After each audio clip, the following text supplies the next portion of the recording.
The weekend is here and you're welcome to The Chat right here on Channel 1 TV with me, Ekow Koomson. The Chat is an entertainment show where we talk about everything and anything that's happening in the entertainment space. My name is Ekow Koomson. You can find me on all social media platforms at PK_Koomson. Koomson is spelled with a double N. Today promises to be very exciting, entertaining, and educative as always. And today, what do we have on the menu? We'll be having a conversation with one American, Jamaican, dancehall reggae artist. Yeah, she's a female and she's been doing this from the 2005, 2006. So we'll be looking at that as well. And then recently there was this whole banter about who started Afrobeat, Afro-dancehall, African dancehall, all of that, because somebody was being credited for putting Afro-dancehall on the global map. And Stonebwoy was in there. So Molly was actually being credited for doing very well with Shake It to the Max, the remix, and making sure Afro-dancehall is hitting the global stage. And Stonebwoy was in there to say, hey, I pioneered it. I was the one who coined the name Afro-dancehall, so I should be giving credit as well. And a lot of people are having misgivings about that because they feel like, hey, it is not right to meddle in someone's excitement and someone's glory and all of that. So today, we are here to dissect the conversation.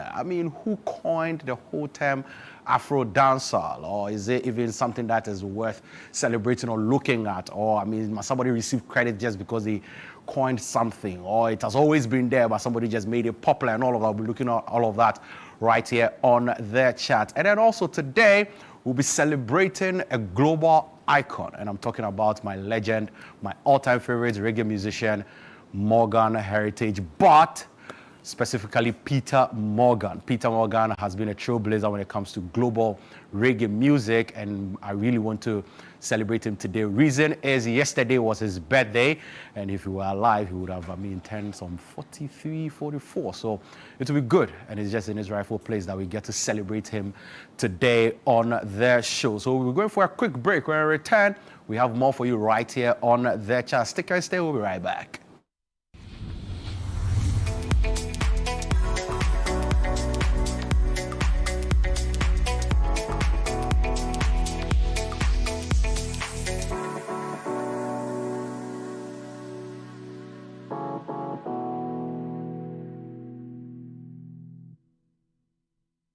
Still on the old My DSTV app? Time to make the switch. And yes, it's as easy as it sounds. Just download the new My DSTV app and log in as you normally would. Everything you need is right there. Your account, your settings, your offers. It's a smoother way to pay, upgrade, reconnect, or clear errors. All in fewer steps. No hassle, just more control in less time. Download the new My DSTV app, made to make it easy. Welcome, it's Play to 8. Get ready for the game show where every play has a purpose. Welcome to Play to 8, the only game show where your knowledge and skill don't just win you prizes, they help change lives. What sport is considered the most popular in the world? Football. Every point you earn goes toward real-world support, from school supplies to health kits, clean water to emergency relief. Play smart, play big, Play to 8. Catch all the action, the drama, and the heat. Most commonly spoken language in Brazil. Portuguese. Play to 8 every Sunday at 3:30 p.m. only on Channel 1 TV. Edna, let's begin. The Play to 8 game show is proudly sponsored by Tang Palace, Giraffe Island, and VVIP.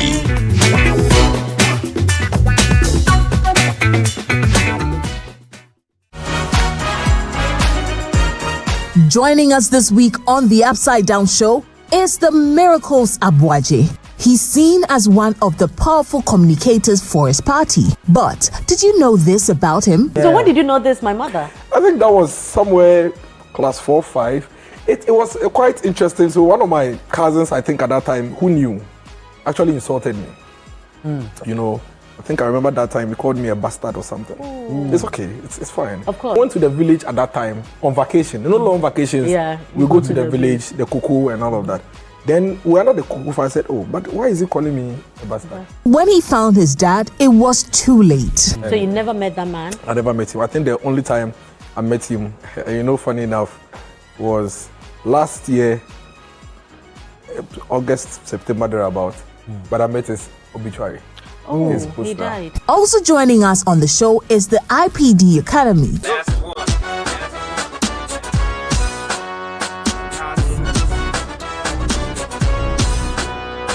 So, make a date with us this Sunday at 7 p.m. prompt only on Channel 1 TV.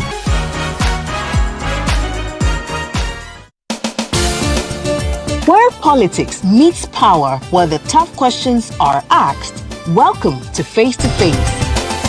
Every Tuesday at 9 p.m., join Umaru Sanda Amadou as he takes you face to face with the key players shaping the future of our nation. I lost over $10 million at the trade fair. You had a fight with the management of trade fair?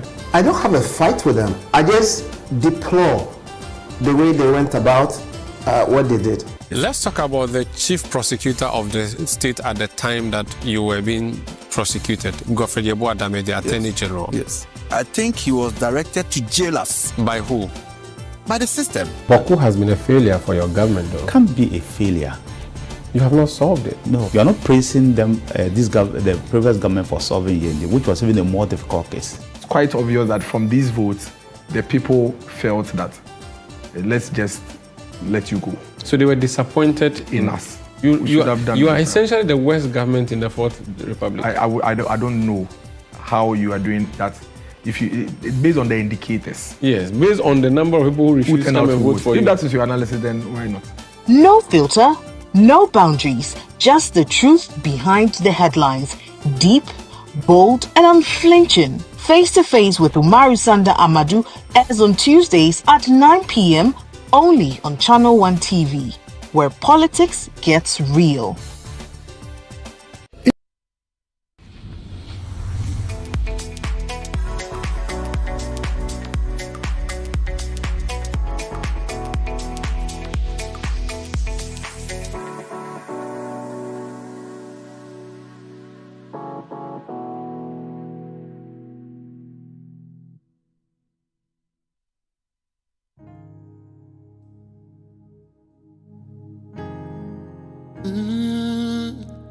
Na na na na na.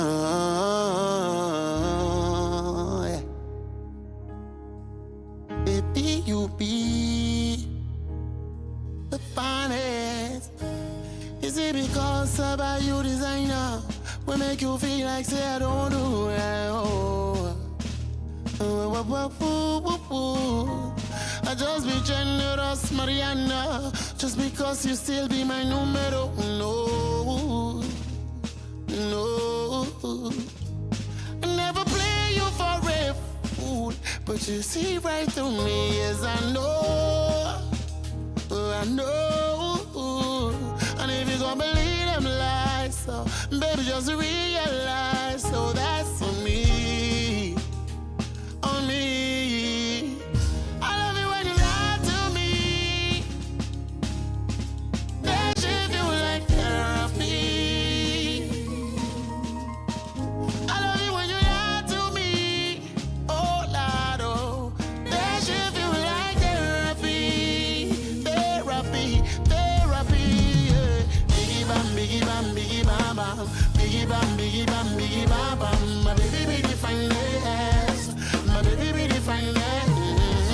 Biggie bam, biggie bam, biggie bam bam. Biggie bam, biggie bam, biggie bam bam. My baby be the finest, baby.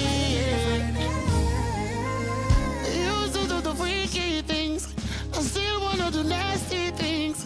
We lose it in the misery, cause nothing really matters anymore. So baby girl, nobody put me to distress. Wanna better come check me for the makeup sex. Me put it on you, tell me what you gonna do. Me have a whole heap of something about you, somebody best. So yes, I know, yes, I know. Somebody best, so yeah, yes. Oh yeah, yeah, yeah. I love you when you lie to me. Oh yeah, that shit feel like therapy, therapy. I love you when you lie to me, baby. Oh, that shit feel like therapy, therapy, therapy. Yeah. Biggie bam, biggie bam, biggie bam bam. Biggie bam, biggie bam, biggie bam bam. My baby be the finest.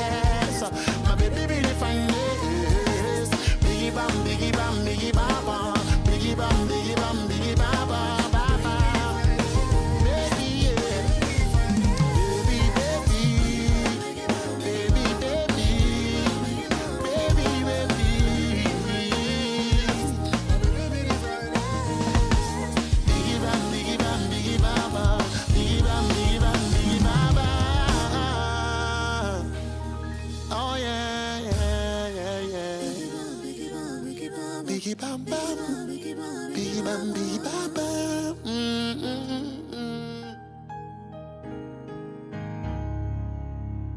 Biggie bam, they rap biggie bam.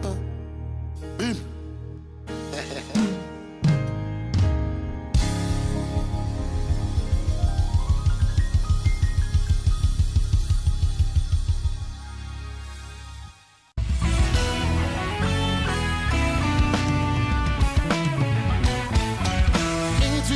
With you, I'm not gonna leave you at the end of the road. Give me your love and you know it's safe. Baby, never listen to what them say. Into the future with you, I'm not gonna leave you at the end of the road. Give me your love and you know it's safe. Baby, never listen to what them say.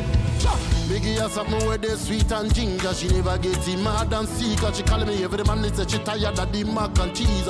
Wanting more of the geezer. Well, I want and touch and she already fainting. All them time we be participating. She never know what I'm anticipating. The mission is her ass for the taking down. Me, I watch it long time. I dey see you for dream, oh. You know be one time. Baby, I want to go into the future with you. I'm not gonna leave you at the end of the road. Give me your love and you know it's safe. Baby, never listen to what them say. Into the future with you. I'm not gonna leave you at the end of the road. Give me your love and you know it's safe. Baby, never listen to what them say. Because how nago leave you, girl. Say me I go. Say me I'm gonna be your word. No other person. I go love you better than you a blessing. Physically you will feel your thing amazing. Now look further, don't really searching. Yes, me I watch you long time.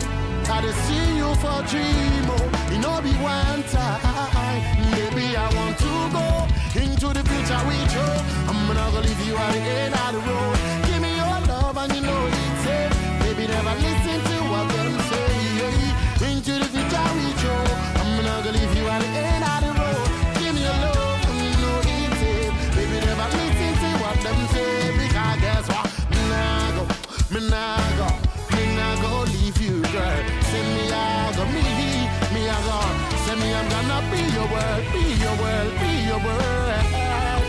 Say me I'm gonna be your world, be your world and take you into the future, future.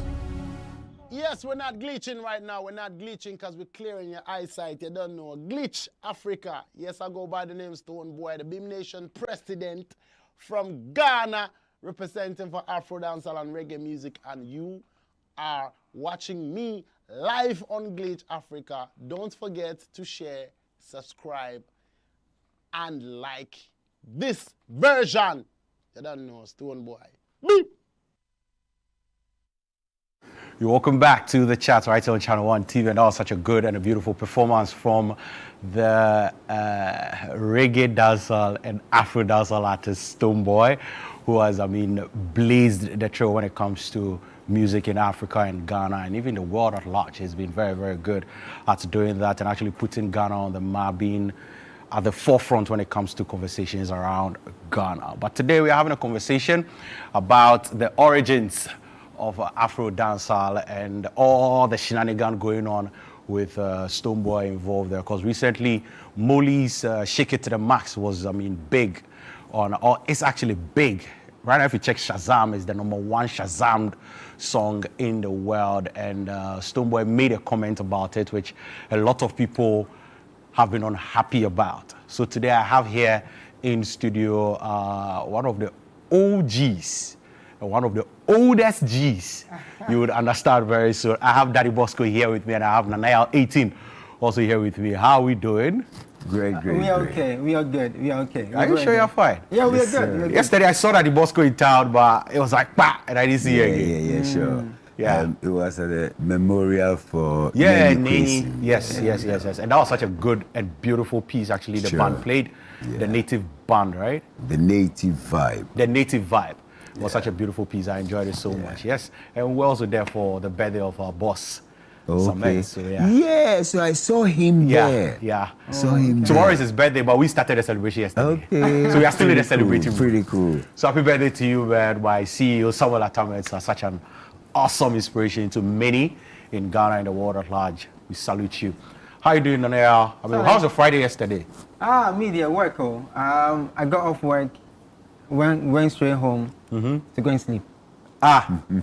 You didn't do anything aside that? No, because I manage Media Empire, so it's a lot of divisions from Monday to Friday. So Fridays, if I don't have anything, if nobody is paying me to come out, once I close at 9 p.m., I drive straight to my house. If nobody's paying you to come out, why somebody's paying you to come out? Then I will come out. Then I will come out because stayed. I mean these days everything has to be calculated, you know. Yeah. And so if somebody calls me and says, "Oh, yeah, I'm doing an event here. I want you to come." Yeah. Then I say, "Okay, cool. If I come, this is what you go. If I do for me, then I go. You know." And I'm not the type that likes to go out. If I'm not the one doing the event, I don't like to go out. If you're not the one doing the event, you like to go? No. I'm always very, very much indoors. If I'm not the one creating the event, I don't like to go out. Anyway, next week Friday, next week Saturday, right? A week today, we actually invite you. You have to be at +233. Yeah. What's happening there? I mean, music. I mean, Daddy Bosco is going to give us all the gist. Daddy, okay. Once it's music, once Daddy Bosco is involved, you have to be there. Authentic night of high life. Oh, okay. Yeah. Okay. So, Then I will be there. +233, right? Definitely. Okay. We'll be there. You'll be there. But the gate issues will be sorted. Oh yeah. I mean, once you're coming in, you'll be. I mean, you know, you'll be generating your content and things, so we'll make sure that, you know. Yeah, because one of the reasons why I also stopped going out is because sometimes you go out, you get to the gate, and then there's a lot of issues, and you know, because the name is popular, but the face is not. And so, and I hate to say, do you know who I am? Like, I feel like when I say that's like, I don't know. Don't worry, you'll be on the guest list. Anyway. Then I'll be there. We are sorted on that. Yeah, I'm coming. But I want us to start on this note where we eulogize or celebrate Peter Morgan.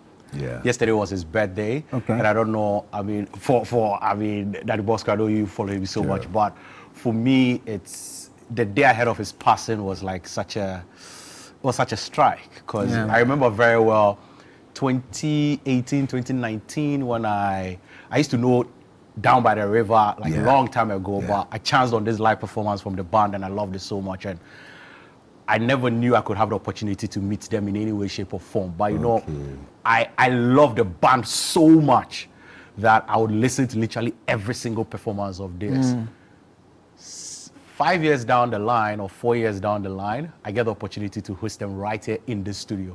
That's awesome. Yeah, I remember when they were in Ghana. Yeah, that's awesome. And it was such a 360 experience for me, and he knew how much I loved him, even as somebody who lives in Ghana who doesn't really know him. So yesterday was his birthday, and I was like, yo, it would be in his rightful place to actually start the show with him and actually celebrate him. So I mean, a few words that you have to share about the person Peter Morgan, and actually in extension the band Morgan Heritage. So Peter, may his blessed soul rest in peace. You know, initially when they started, Grams was the lead singer. Yeah. Then the father advised them that Peter should carry it. And for somebody who is more reserved, he managed to carry the weight of the Morgan's heritage on his shoulders. And I mean, the songs speak for themselves, you know, from Down by the River. I mean, you don't have to drink to be Rasta. I mean, and for me as a Rasta man, he was the 21st century Rasta man. Beautiful. Makes sense. Nanea? I will look at it from the impact part, that you live your life so well. When you are young and they tell you to try and live your life to impact on people, you wouldn't understand until somebody who has had an impact in society and is in his own industry passes away, and then you get to hear how people talk about him. You know, and if you're a young person, that shows you the path that I need to go. Also look at the kind of songs we're talking about now. These are not songs that when you play today, it sounds, you know, these are well-produced records that last the test of time. And so it's sad that we have to sit here and say in the late Peter But I know the family are, you know, they are strong and they still keep it going. Yeah, and they will still make him proud because Morgan Heritage as a band is, I think it's one of the imprints Ghanaians will ever remember because of the song. You know, every time it's been played, people always remember. So yeah, may you so rest in perfect peace. We wish the family well too. Sure, a belated happy birthday to you, Morgan Heritage, wherever. Peter Morgan, wherever you are. And I want to give special shout outs to Skelly Dread. He was the one that made it possible for me to actually have the opportunity to meet him. And I was like, see how life works. Years ago, I didn't even know I was going to work in City and Channel 1 TV. I got an opportunity. I don't know, somebody who works with them works here. I was able to arrange things and I got to meet them. Nice. It was such an overwhelming one. But hey, Jamiri Morgan, son of Grams, is holding the fort well, so it's really good that we are pushing on. Now let's get back to our conversation for today. It looks like we've had a very long intro, but let's get to our conversation for today. So Nana was giving us a very brief one about this whole Afro-dancehall thing. So I think I want us to start on that note because I wanted a definition to it, but let's hear what Nanaya had to say because actually some 11 years ago was when Stonebwoy mentioned the whole the term Afro-dancehall to you. Now, what happened? What was going on in that moment that he mentioned it to you? And when he mentioned it to you, what was your reception to it? Well, okay, so what happened was that Stone had traveled to the UK.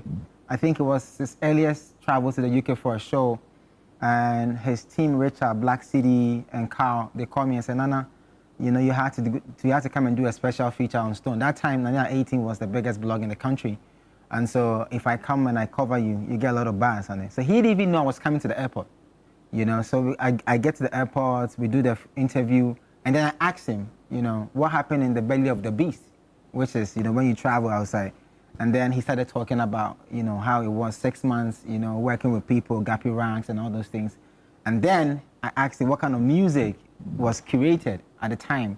And he was like, oh, when he went out, he had a lot of reggae, a lot of Afrobeat, a lot of, you know, stuff like that. But he recorded songs in the genres of reggae, Afrobeat, dancehall, and he does Afro dancehall. So I asked him what was the Afro dancehall definition, and he said that it's a combination of the Ghanaian vibe or the Ghanaian rhythm with the Jamaican or the dancehall rhythm, because he can't do it better than the Jamaicans. The interview is on my YouTube channel at Charlie Yao. You should go and check it out. And he explained that at the time, I think Beanie Man, was it Beanie Man or Busy Signal, had done, I think, a refix to Tiwa Savage's one of her songs at the time. It was one of the part, I've forgotten the song. And so he used that as a reference that, listen, you heard Busy Signal on Tiwa Savage's song. And so that's like what I was trying to talk about. It's like the Afro dancehall thing, where you have an African rhythm or a Ghanaian rhythm, and then you have a Jamaican vibe on it. You know, kind of comes across like the definition for hip life, where it's like you have a hip hop beats, produced sound, but you have a high life rhythm running through it, and so you have a combination of hip life, right? So that was how he defined it to me 11 years ago today. Wow. Yeah. Good. But Daddy Bosco, I mean, as a big fan of reggae and all of that, what would be your definition for dancehall, right? Afro dancehall and African dancehall, because it looks like these three names are always like, they are in the mix right now. Now tell us about dancehall. Let's start from there, then we break it down to what we have today that we are trying to fight over ownership for, ownership in quotes. So dancehall in the conventional sense of the word, in the Jamaican context, is the place where the music is played by the big sound systems and things. That is where songs are made, songs are broken, let me put it that way. That's where DJs like Uroy and Co. write rhythms and then they create versions out of existing songs. It's a very lively atmosphere. And then if you look at dancehall as it's developed from, let's say, the late 60s, from Uroy and Co DJing through to Shabba and Yellowman. I think these were the two biggest Yellow Man. Yeah. Shabaraks. Yeah. They're the people who were the torchbearers for dancehall. So if you move from there and you come to Afro-dancehall, like Nanayao said, Afro-dancehall is basically an infusion of African rhythms, in our case, West African or Ghanaian rhythms and vibes with Jamaican, what you call it. And that's where the story gets interesting. Because back in the day, I don't know if you remember Brewanana and Co. They were doing exactly what Brewanana was doing fits the definition through to, and if you backtrack a bit to General Marcos in the mid-90s and Co.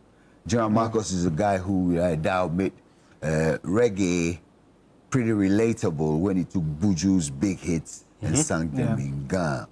You know, then thank you.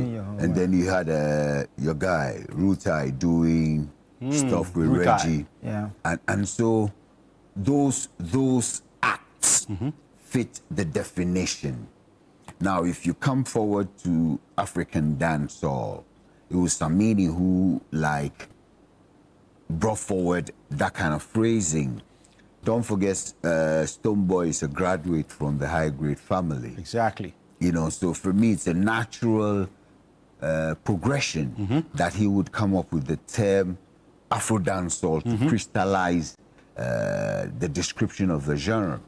And if you look at the works of people like Bandana or Shatawale, if you look at his works, you're showing us how long you've been around. I'm just showing the that journey. if you look at Bandana, he was doing what Nana Yao's defined. You understand? He was taking Ghanaian vibes and put it on Jamaican rhythm. You know, so he was fusing the Ghanaian Jamaican vibes, both rhythms and then lyrically. So sometimes there's a debate. Is it the patois singing on the rhythm that makes it Afro dancehall or what? Because you see, a lot of times you hear rhythms. Dig what Burna Boy is doing. Yeah. Burna Boy, for people like us who Burna Boy is doing a certain brand of Afro dancehall, and it is called Afrobeat. Do you understand? So for me, if you look at dancehall, you look at African dancehall, and you look at Afro dancehall, this is how I see it. It's been with us since back in the late 90s.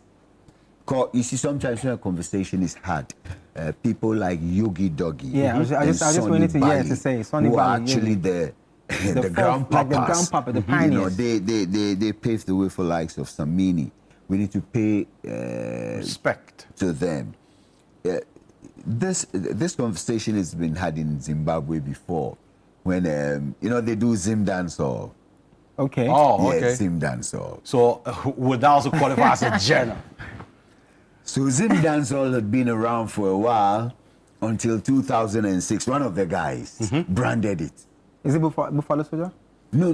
Zim dancehall it's like dancehall, but they're doing it in their Zimbabwe talk, and just like how they do our Afro dancehall and thing.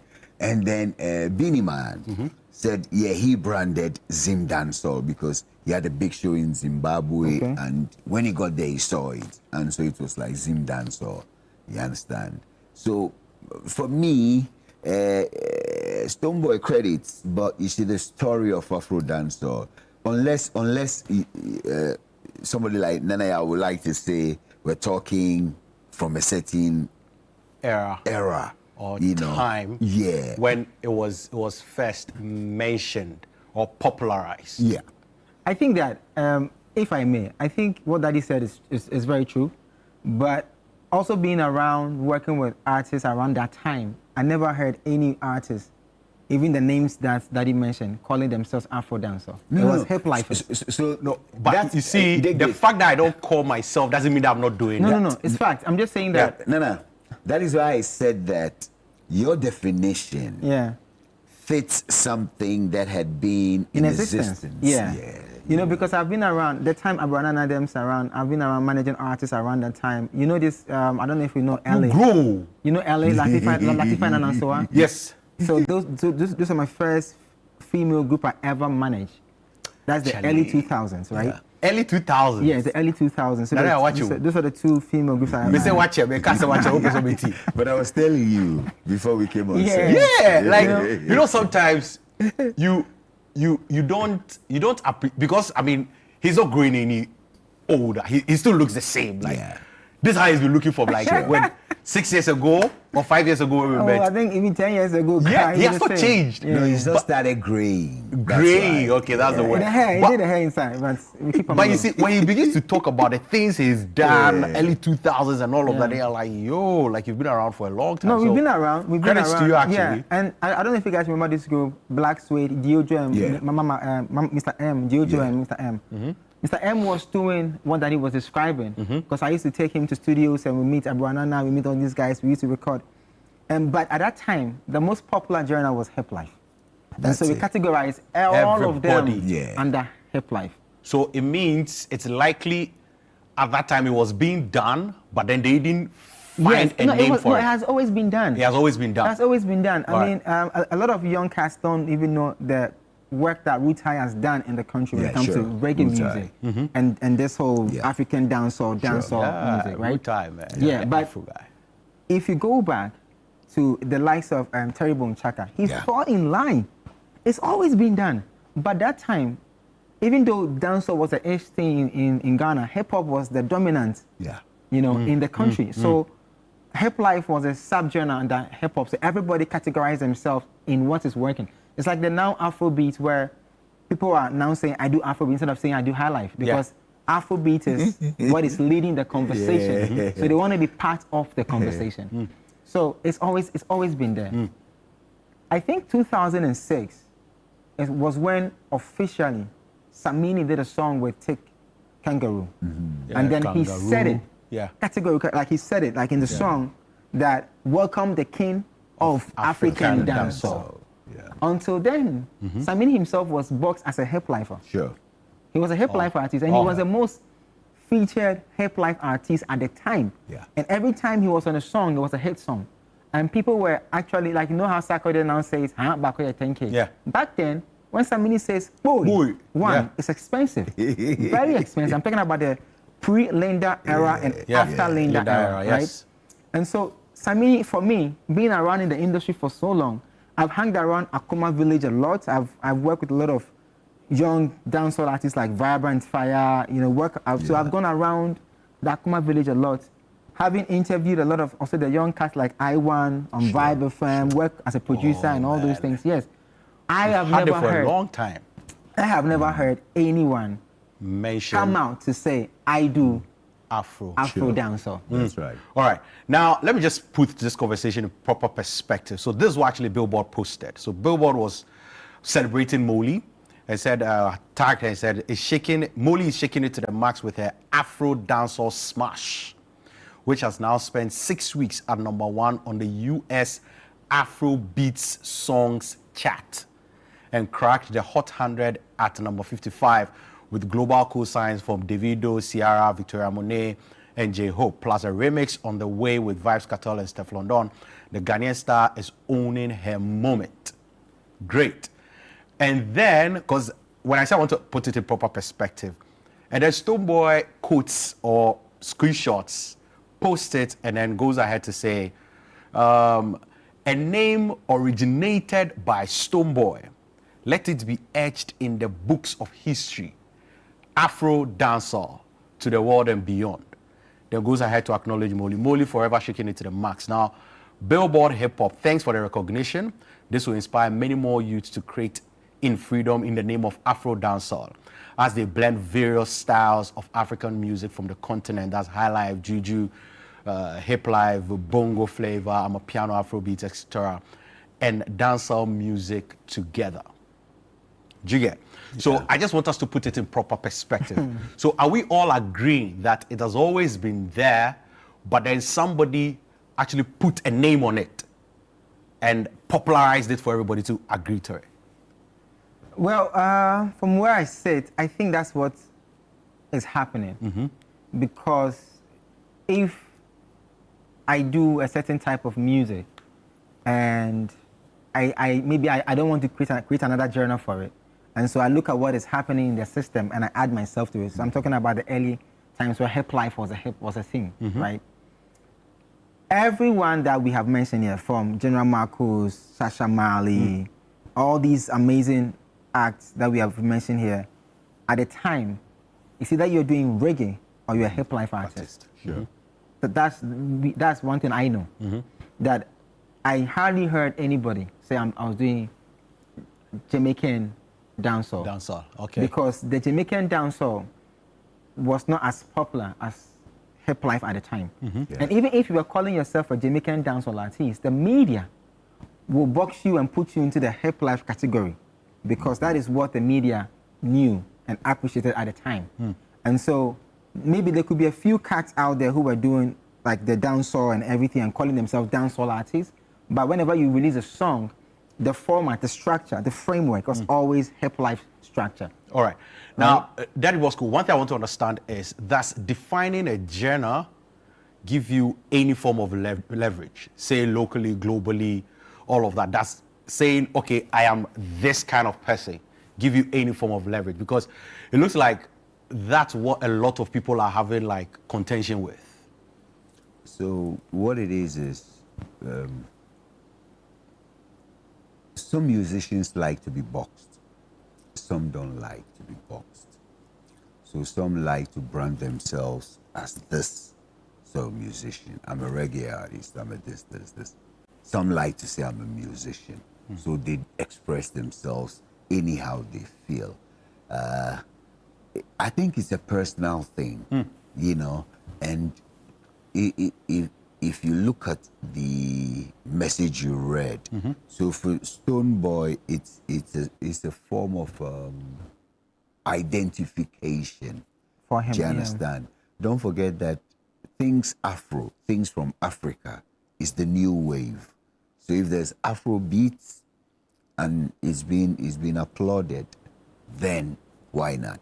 And that's why I like the way he's phrased his message, drawing from the various strands of African music and then lacing it to Jamaican dancehall, and then saying, look, people are now free to do it because whatever you're doing, you can call it Afro-dancehall, and people will appreciate. But doesn't putting Afro on whatever it is already, doesn't it water it down? No, I don't think so. I think adaptation is allowed. Once it's not for us, when I say for us, it's not a genre that we are used to in Ghana. So we are allowed to put a twist to it. Like Reggie has always been saying that he wanted to call his music hip hop until he was advised that, why are you calling it hip hop? You can do it better than the people who do it. And so you have the liberty to also carve yours out of it. And then that came hip life. There's a whole controversy about it, that's fine. But I'm saying it doesn't water it down. It gives it, like Daddy said, a proper identity. All right? And it gives people the liberty to create out of, you know, what they are used to. And so I don't have to try and learn patois to impress or to do that type of genre. I can do the genre in Ghana, in Dagbani, in Hausa. That's right. You know, in any form of in any language that I deem fit within the Ghanaian or the African, you know, continent, but just put it on a rhythm or put it on a sound that is worldly known, and call it Afro-dancehall. I think it's actually proper definition of it, because it's easier to even pinpoint that this is what I do than saying I do the dancehall itself, because the dancehall itself in that bucket has all the legends who are still active. Like Vibes Cartel came, he's still doing dancehall. So if you say you're doing dancehall, you fall within that bracket. But I think if you say I do Afro dancehall, it kind of takes you out of the bracket and you can start your own bracket. I don't think it waters. I don't think it takes anything away from it. It's like High Life. High Life has different. High Life became pop at the time, and it became Bugger High Life at the time. You know, so it has different. So it has grown different branches, and it's very much. But I wanted to add something to it. What I was going to say is, you see, there's Afro jazz, and it's accepted. There's Afro pop. There's Afro rock. Do you understand? And all these things are accepted. it's just a way for Africans to adapt other styles. And you know, for me, it is like Africa re-owning, because all these rhythms, all these things emanated from Africa. Exactly my point. Yeah. So if they emanated from here, how then are we now trying to get it back? Get something that is already ours back, and then are we renaming to reclaim? Is it our way of trying to reclaim?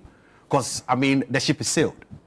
So what do? Do we create new ones as well and fly with them, rather than trying to follow what's already gone? Do you get? That's always been my contention. So what it is you see, music is a universal language. The notes are the same in the scale. So if you're playing this scale on that instrument, it's always the same notes, whether you play in America or wherever. And you see, music, the inspiration for music is like radio waves. It's in the atmosphere. You have to tune in. So people are tuning into these frequencies and they're creating. Our brothers and sisters were taken from this place. With a heartbeat, they got to another place. Within that environment, they created something that came to us. We recognized it. But you know, we also have our environment here. So it's that fusion of ideas. For me, I see nothing wrong with Ghanaians playing any kind of music they want to play. Because this is the place where you're talking about R&B, they were taken from this place. You're talking about jazz, you're talking about reggae, you're talking about dancehall, you're talking about gospel. It all started here. Now, let's progress the conversation a bit, right? And then also the video that Stonebwoy spoke to you about, we have it ready, we'll play it very soon on there as well. But let's get a very quick sense of how we... Is it a case that the industry finds it difficult celebrating people who have started something? Which is something that we all have to join forces and say, hey, let's push this and let's take it to the world. Now, I'm asking this because, for me, if Stonebwoy is the originator, if Shatawale is the originator, if Samini is the originator, me, I don't care. Once the world is going to acknowledge that this is coming from Ghana, is all I'm bothered about. One of the classic examples we always give is the conversation of Azonto. And I'm not diverting, but I'm using it as an example. We fought over the ownership of who brought Azonto, and Azonto died. So is it that it's difficult for us to celebrate when one person starts something that we all have to push? I think it's a brilliant question, because one of my earliest articles has been on when crunk music came, and they were calling it crunk music, and I was saying that it's not bad to call it crunk music, but the dominant genre was hip life at the time. So why don't we why don't we just support the creation that has been done? Because hip hop itself is still hip hop, but there's mumble rap, there's crunk, there's all these things around. So why don't we just keep it what it is, right? And I had a lot of backlash. You know, at the back end of music uploads, when you're uploading your music to the DSPs, what people don't know is that the only genres that are recognized is the Afro-pop. For us, yes. For like us in this part of the world? Yes, it's Afro-pop. I think your primary, your secondary can be, you can choose any, but for what people should know primary, you for, it's Afro-pop, hip-hop. I'm yet to see if they've added the hip life, if they added the high life. You know, so it's beautiful, the question you asked, because that has been our problem. Why a lot of our journalists are not able to cross over to go and compete proper. I'm just assuming that if Afrobeat with the S, the Ghanaians know very well that there was a certain DJ Abrant here that coined the name just to play the African songs on a certain radio station. Right? But we couldn't take it to the world because of what we do, by trying to create something out of something that has already been done by somebody, instead of us to say, you know what, Daddy Bosco has begun high life music at Plus 53. Everybody, let's go and make it happen. No, I want to start mine here. This guy wants to do his here. And that's what happens to us every time. This is not a question about Stonebwoy starting a new genre. The genre is already there, it's dancehall. That's what is behind. Any DSP person will tell you, any aggregator will tell you that if you're uploading your song and it's a dancehall song, you have to choose dancehall. It's just whether it's Afro-dancehall. Yes. There's no Afro-dancehall on the back end. There's no Afro-dancehall on the back end. It's dancehall. And so, or you do Afro-pop. And so, it's just an identity that helps someone to feel this is the kind of music I do. Hopefully one day, maybe the music stores will also adapt to it and say, okay, let's add it to the back end so that, you know, people who do that type of music can use it. But how many people are actually doing Afro-dancehall? That's how the general definition comes in. The larger the number, because it has to be sustained. The easier there is to find a differentiator. When you watch the Grammys, when you go to the Grammy nominations, there are some songs that you ask yourself, who are those doing this type of genre, like the metal music, the electric, and all those kind of weird. It's because there are a lot of weird. Yeah, because there are a lot of artists who fall within that. Yeah. And so it's sustainable. You know, today hip life is not sustainable because everybody feels that it's color. Doing Afrobeat. Yes. But meanwhile, if you look at the structure of what people are doing, if we are taking hip life to the world, by now we will be somewhere. Because if you look at the Nigerians, whenever they are laughing at us, what they use is that you guys had hip life, you couldn't sustain. Azonto was not supposed to be a standalone genre, it's supposed to be a genre under hip life. Yeah. Because if you go to hip hop culture, hip hop is hip hop. Any other subgenre is welcome. Until Migos call themselves marble rappers, everybody called them hip hop artists. And even when they were called marble rappers, they said they were doing marble rap under hip hop. Because that is the bigger genre. That is where they categorize all of us and puts us there. And that's how they've been able to take the culture and have extensions of it. So today, in hip-hop culture, you have even the streetwear life becoming so dominant. We've killed ours because we thought Reggie doesn't deserve to maybe own hip life, or maybe Zap Miley doesn't deserve to own hip life. Oh no, this person doesn't deserve to own hip life. So if I'm doing hip life, You know, hip life story is so worse at a point. Tree pop came, this came, a lot of, you know. There was tree pop. I don't know if the Gans also were able to enter in there with Gan pop with or the something. Jama, no. Yeah, then there was Jama. And even Jama is high life. Yeah, you know. Jama is a subgenre on the high life, which is fine. What I'm saying is that this Afrobeat thing. There was Kasahari. Yeah, Yes. I'm being told there was Kasahari as Yeah, well. Obrafo brought Kasahari. But he said he was a hip life artist. Sure. Yeah. So that's fine. Yeah. So the question he asks is brilliant. Stonebwoy is not trying to carve a new genre that says, oh, I'm starting something new. He's tapping into an already existing genre and saying, I want to give those of us who are doing this type of sound an identity so that next time when you are doing it and you go somewhere, you don't fall into the bracket that has Sean Paul. You know when you say you're a dancehall artist, do you know what happens to you? You're being compared to Sean Paul, to Beanie Man, to Buju, to Vibes Cartel, to Mavado. Yeah, because those are the DJs. Those are the DJs. Those are the heavyweights. Those are the heavyweights. So, but if you say you do Afro dancehall, you are in your own category. Yes, you are allowed to grow, make mistakes. You know you're playing with Pato Ranking and guys like that. You're playing. You can say a certain Burna Boy. You know, it will fall under that. Yeah. Even though he has said he's doing Afrofusion, you know, for some time now, but even Afrofusion is not on the back end of any DSP. You can check, unless maybe they've added Afrofusion. But the DSP back end is the major journeys only. But that was, I really want to pick your 2 cents on this. Do we find it difficult celebrating people when they start something? So I think it is a complex. Do you understand? It's a complex. Is it a complex of the artists, the musicians, a complex of we the people? So let me say this, or let me shift. What, in my mind, what Stonebwoy has done is he's helped with the branding. Do you understand? I don't think what you read meant that Stonebwoy is claiming I started Afro-dancehall. Is that a name originated? Yes, so it is the name, it is the naming. So that's how come people are giving names. So somebody, you're in the area, everybody is seeing you, you know, then all of a sudden Nana comes and calls you a name, and that becomes your name. Do you understand? That is unique.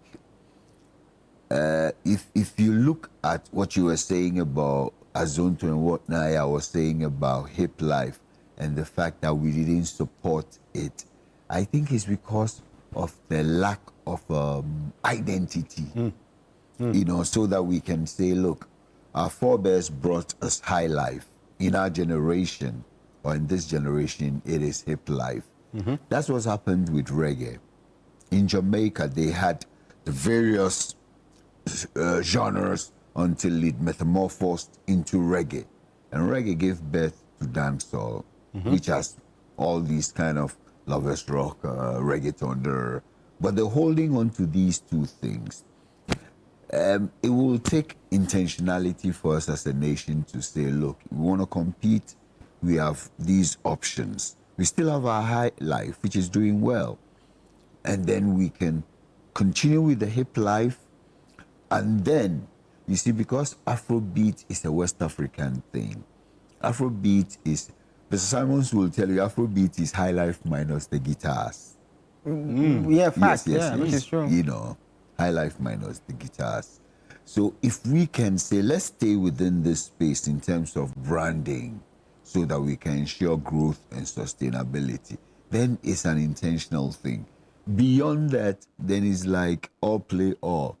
Some musician will come today, he will do reggae dance, or tomorrow he will do this. What would you call the music this guy is doing, Black Sheriff? Some people will say modern hip life. Some people also say, because I hear people call him an alternative artist at a point. I think he's a hip life artist. I think he's a hip life artist, and I'll tell you why. Let's take our mind back. Daddy, maybe you also remember. You know how life has gone through various forms. You know somebody like Mr. Kujenchi? Yeah. You know he's a reggae artist. Do you know that? You know he's a reggae artist. It's true. But he's a hip life artist. No, he's a high life artist. But because at their time, they wanted to be intentional about what they were doing. Even when he was calling himself a reggae artist, the system was calling him the high life artist. Yeah. Do you know reggae? Do you know high life also went to become pop music? There are a lot of songs from Daddy Lumba that was pop music.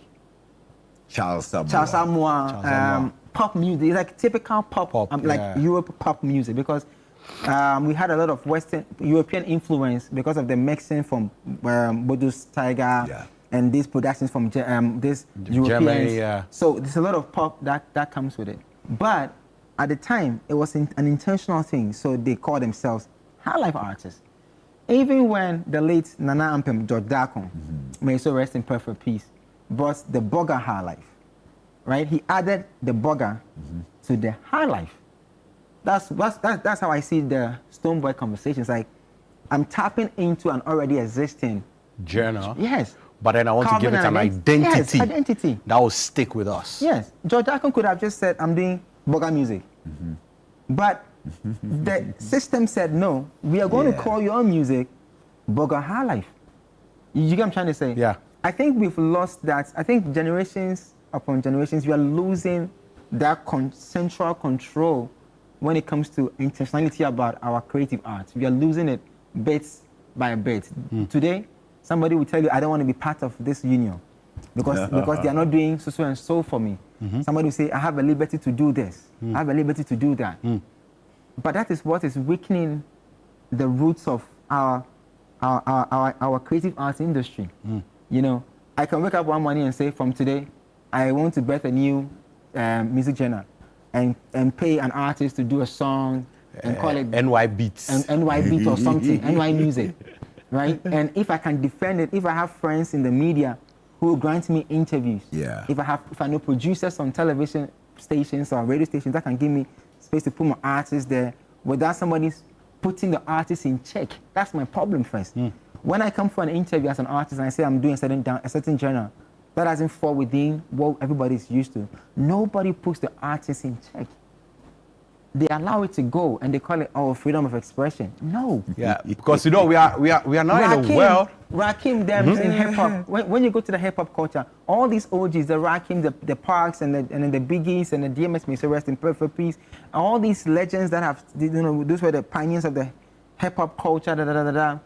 They all had sounds that they could have pushed out. Yeah. Right. Pushed out a name. Yes. To fit them or to bear their names. Yes, but an intentionality behind the fact that hip-hop is our culture, it's our definition of who you are. It's like when, let's say, sorry to use this word, but let's say if a white person tries to do jazz music or soul music, right? And everybody's looking at him, the person like, what? It's like Eminem trying to rap and everybody's saying, nah, you can't be that good because you are white. Yeah. Because it's a culture, it's a cultural it's a culture identity thing. But we are not intentional about those things, and that's why a lot of these foreign movies try to still push out the intentionality about the black culture. They do movies and take you back to slavery just so that you understand who you are, so you don't lose your identity. Good one there. But Daddy Bosco, is it about time, if we are going to be, like we said, intentional about some of these things and everything, that we restructure, especially when it comes to some of the awards that we give, to restructure some of these things to reflect what we are trying to push? So like the all-famous TGMA, is it about time we start naming it Afro-dancehall Artist of the Year? So that it will not be just Reggae Dancehall Artist of the Year, so that it would add to like the intentionality. So let me say this. The TGMAs is a private venture. So they reserve the right. Okay, the music, push it for us. So what it is, you see, if we, so what you're thinking is to name the category Afro-dancehall instead of Reggae Dancehall. Yeah. So that's the problem, because there are people who would say they're doing dancehall, who say they're doing reggae, not necessarily doing Afro-dancehall. If you keep it as it is, reggae dancehall, then Afro-dancehall will fit there.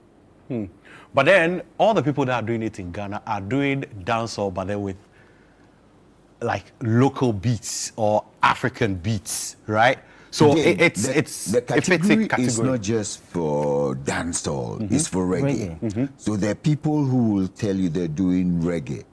And I don't know, they haven't said they're doing Afro reggae. Yeah. So they may be doing Afro reggae, but they haven't said they're doing Afro reggae. So for now, I think TGMA is okay if they say they're keeping it reggae dancehall. Yeah. But will we ever get to a point where we do Afro reggae? No, I think that. But Afro reggae has been around for years. It's been around for a long time. Jonah Marcus was. Even Ampedu, you know, Ampedu is the first guy to catch reggae music in Ghana, at least a tricky rhythm. He did it back in the 60s. You understand? So Afro reggae has been around. It's been around. Just probably that we've got. Nobody has said, no. Okay, me, I do Afro reggae. Nobody has laid claim to it yet. Yeah, but I'm saying that for what you said, for the TGMs to be able to do that, I think it has to start from the media.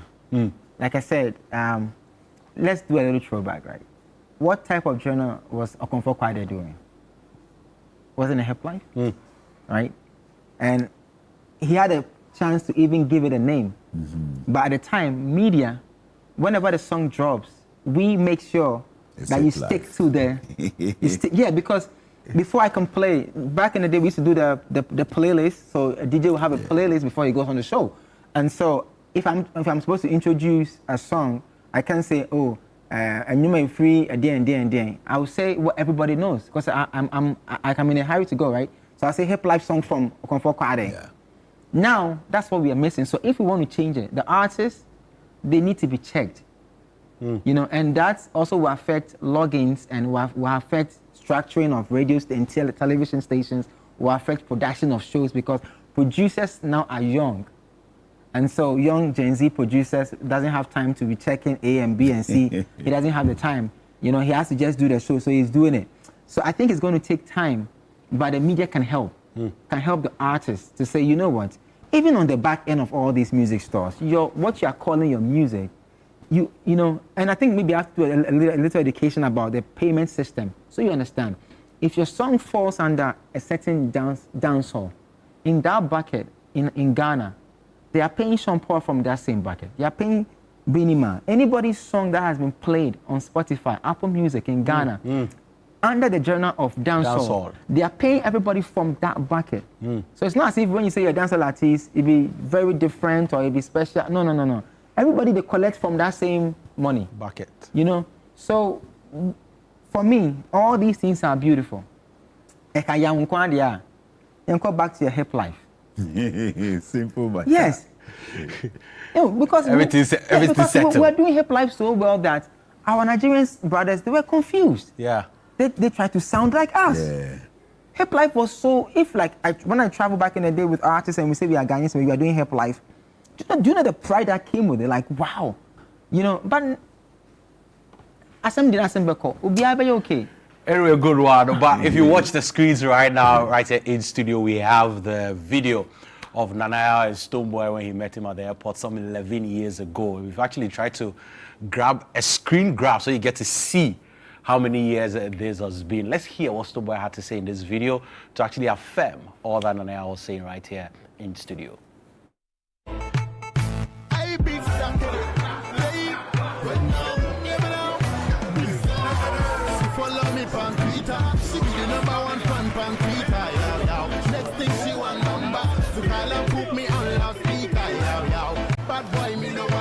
I know where them things that I go end up. Na na na na na na na na na. How was the trip? Yeah, man, you don't know, no? 6 weeks in the belly of the beast, you understand? Talk to them. Yo. Damn, you know. Anyway, let's speak English, because so far so good, you don't know, you know? Been out there doing works and things, you know, linking up with all the top notch, you know? Randy Valentine, Gappy Ranks, Carl Lex, everybody, because you know what I do dancehall, I do reggae music, and I do Afro-beat, so Afro-dancehall, crisscross, you understand? Big up the Naya for coming. Another bad one. Wow. So there you had it. Some 11 years ago, that would be what, 2014? Yeah. 2014. 2014. Yeah. Some 11 years ago, Stonebwoy actually mentioned Afro-dancehall. He had actually mentioned it before. Before, yeah. Before he actually, he had been saying it. Before he actually, before you have this evidence. Yeah, but he's been, you know, that for him is his thing, Afro-dancehall. Wow. So yeah, guys, I mean, let's learn to push our own. Let's learn to support our own so we don't lose some of these things to the other side. Because I can tell you for a fact, we'll be sitting here and then the people on the other side will come and take it, do some 1 or 2 shenanigans with it, and it will become global. We'll be like, we started it, and they've come to take it, and we cannot do anything about it. Anyway, your final words before we go. Daddy Bosco, Nanaya, thank you very much for coming, by the way. But your final words before we go. I think the fanaticism must reduce in our industry, because all these things that are happening is just the fans being fans, and so this wouldn't have been any top issue. But you know, fans always want to be fans. But if you can reduce the fanaticism and also try and stick to our known genres globally, when you travel, you realize that high life, hip life is the two known for Ghanaian artists. So I don't know why we are trying to birth new things, but anyway, let's keep trying. Let's stick to what we know. It will help us. Daddy. What I'll say is that with all these conversations going on, the Creative Arts Agency has a lot of work to do because they're supposed to be regulating the space for us. So Gideon, here.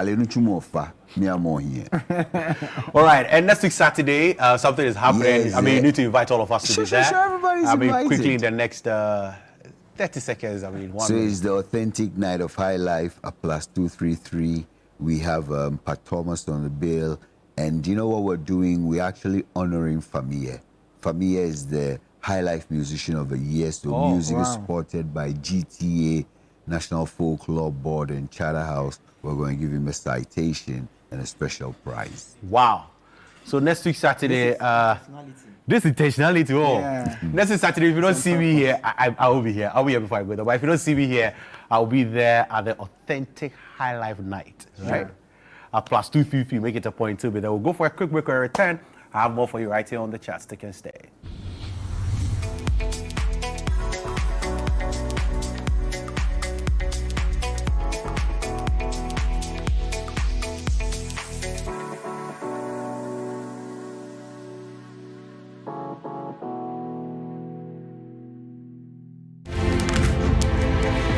I run from my father, who never gave up on us.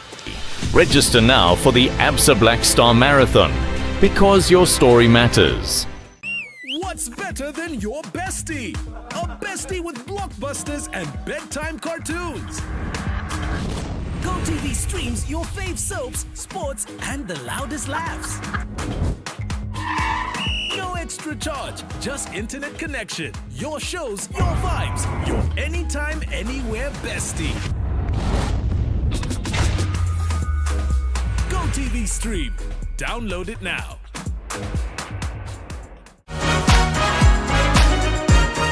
Joining us this week on the Upside Down Show is the Miracles Abuaje. He's seen as one of the powerful communicators for his party. But did you know this about him? So when did you know this, my mother? I think that was somewhere class 4, 5. It was quite interesting. So one of my cousins, I think at that time, who knew, actually insulted me. You know, I think I remember that time he called me a bastard or something. It's okay, it's fine. Of course. I went to the village at that time on vacation. You know, long vacations. Yeah. We go to the village, the cuckoo and all of that. Then we are not the cuckoo. I said, oh, but why is he calling me a bastard? When he found his dad, it was too late. So you never met that man? I never met him. I think the only time I met him, you know, funny enough, was last year, August, September, thereabout. But I met his obituary. Oh, he died. Also joining us on the show is the IPD Academy.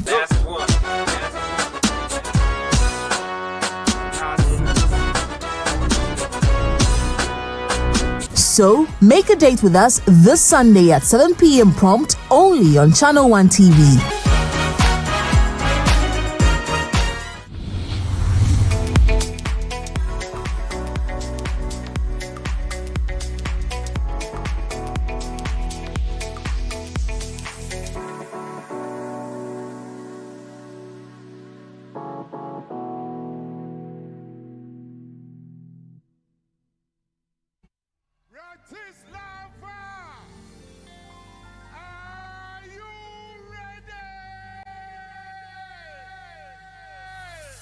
Listen, the Uprising Festival, it's been 3 years since we had ruckus music.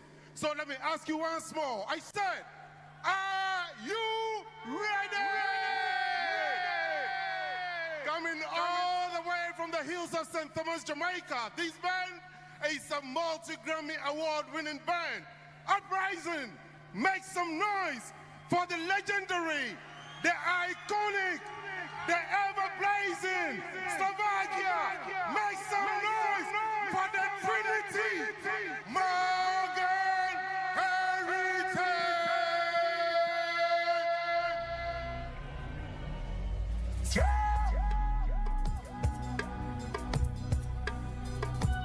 You ask I, who is Rastafari?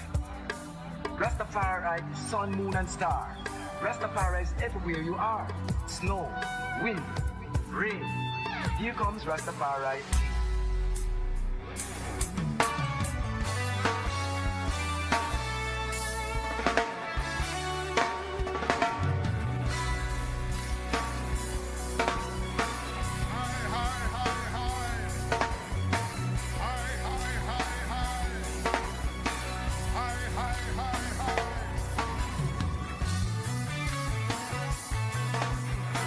Here we are in Slovakia again.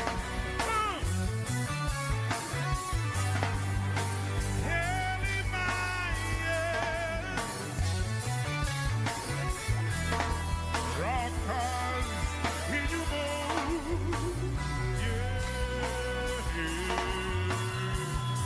Who's the big conscience? CTBC. This one for you, brother.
You never know.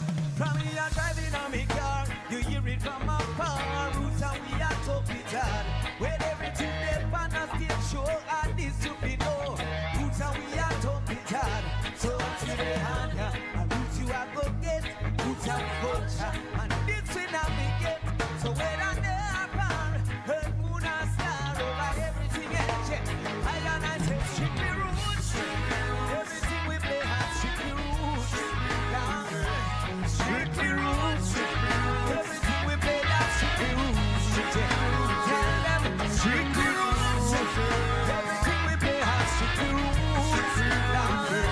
Strictly roots. This is our roots of it. Everyone says strictly roots.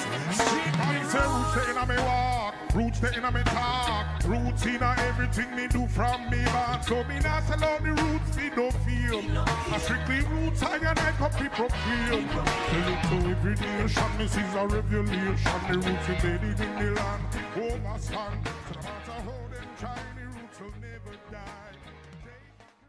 Oh man, I mean that's goosebumps, man. I'm even short for words. It's just a pleasure always seeing Peter Morgan on stage. I mean, giving us beautiful music. I know wherever he is right now, he'll be smiling on us because he knows his voice still lives on. Legends never die. And I mean, when we talk about legends never die, I have a lady right here with me in studio who actually felt for a second that she was living, or she was in Jamaica. And I'm talking about, how do I describe her? American, Jamaican, Nigerian, Chinese artist. Bobby is here with me in studio. How are you doing? How are you? I am so grateful. It's such an honor to be here. Yeah, I'm doing good. Yes. I'm doing good. It's good. It's good to actually have you here. Thank you. I mean, how did you feel when I was playing that? I felt like I was back home. He was doing the skank dance and everything. Yeah. It felt really authentic and at home. But it's the motherland. The music comes from here. That's good. Oh, music comes from here. You believe that as well? Yes, the sounds and everything. I listen to Fela Kuti, there's some Bob Marley, of course. That's what I heard in my household. Oh, you've been listening to Fela and Bob Marley and all these people. So how much influences did you draw from all these people? Everything. The sounds, the instruments. Fela would have 80 women on stage dancing. He put on a real performance, all the different instruments. It's beautiful. That's good. But what kind of music do you make or do you produce? I would like to say love music.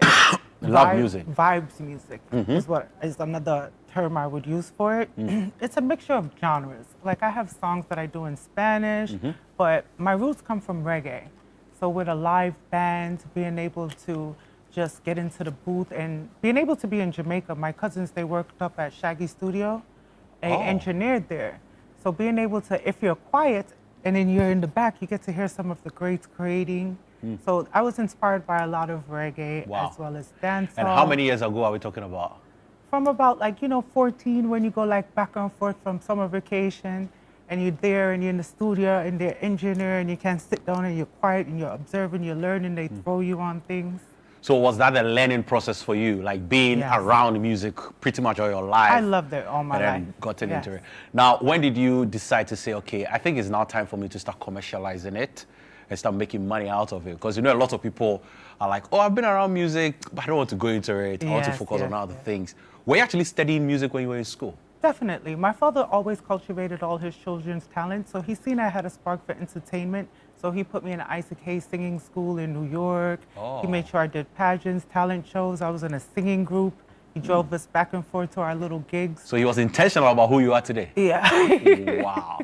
Now, I mean, like I said, when did it start for you to like commercialize it? Say, okay, now I'll do music and I'll start making money out of it. Yeah, with my father and his friends put it together, got me my studio time, my music videos, helped promote it. I guess I would also like to shout out Beanie too. He jumped on one of my records. Beanie Man. Yeah. Wow. Yeah. Yes, and I can see your catalog here. Yes, Junior so Kelly. 2006 with Junior Kelly.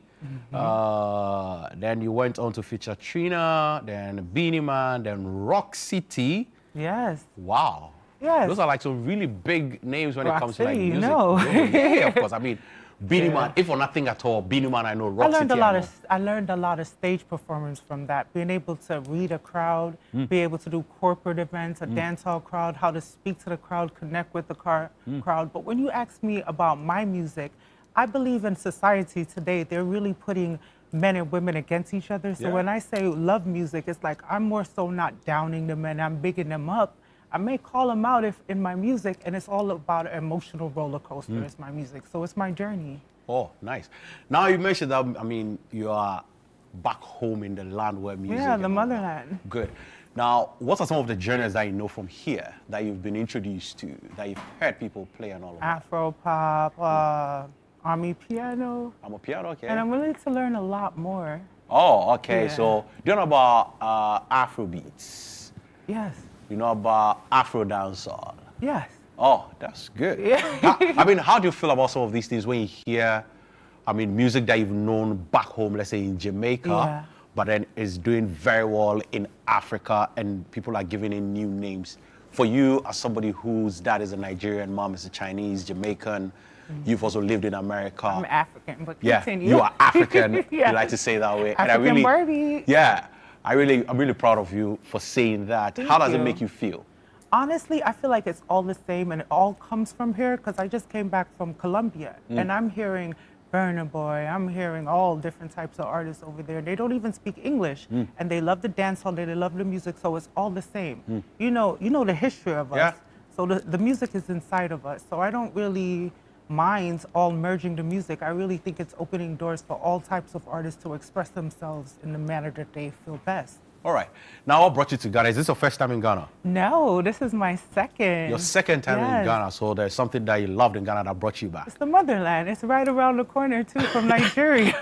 So similar. That's beautiful. But Yes. what's your favorite meal so far that you say you love from Ghana? Tilapia. You love tilapia? Yeah. So tilapia with what? Is it tilapia with banku, tilapia with kenke? I've tried the kinky and I love it, but I don't eat chicken. So Oh, okay. I'm a pescatarian. Yeah, So I pescatarian, yeah. love the tilapia with the ginger and the pepe sauces, and I like stir-fried vegetables. That's my thing. Oh. Yeah. So is it with banku or with kenke? Kinky. With kenke? Yeah, I tried it. Okay. I'll tell your team they have to take you. Tomorrow is Sunday. You have to. Do you know motu? No, You don't know motu? I would like to. It's rice, right? But then it's prepared just like banku. Ooh. Yeah. So they stir it till it becomes firm, and then they roll it and you eat it with peanut soup. Peanuts. Yeah. That one sounds nice. It's really good.